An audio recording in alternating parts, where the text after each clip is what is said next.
With 5 days to go before the LIRR strike deadline, there are no plans for negotiations, just lots of finger pointing and bad blood. CBS 2 political reporter Marcia Kramer says the union is re-offering a cooling off period. Marcia? Well, Mary, given the current level of disagreement between the Long Island Railroad unions and the Metropolitan Transportation Authority, it's anybody's guess whether a cooling off period would do anything but kick the can down the road to the busiest fall season. But with talks stalled, the union is making the offer.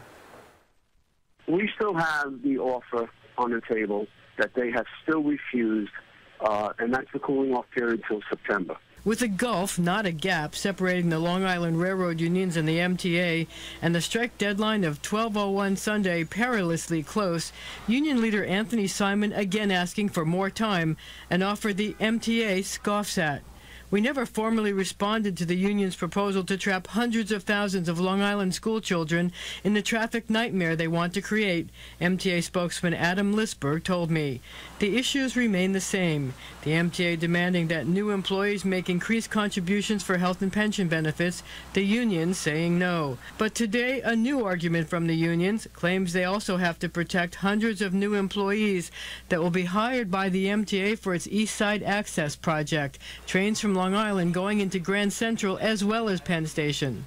Starting September and October and November, there is going to be a massive hiring on the Long Island Railroad for the East Side Access, and we could have hundreds and hundreds of people hired. This generates more MTA pushback, said Adam Lisberg. This sounds like another bizarre attempt by these unions to change the subject from their refusal to compromise. Their claims are absolutely false, and they should put their efforts into negotiating a solution rather than inventing false claims.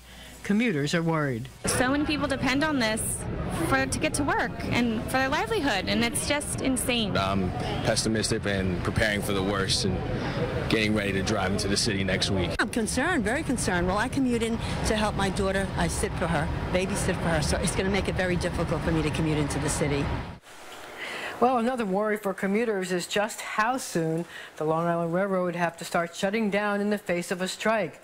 The MTA has said Saturday, but union officials say it would take longer than that to secure the trains, stations, and miles of track by 12:01 Sunday morning. Mary? Marcia Kramer, thank you, and stay with CBS 2 for continuing coverage of the strike deadline. We have all of the contingency plans on our website, cbsnewyork.com.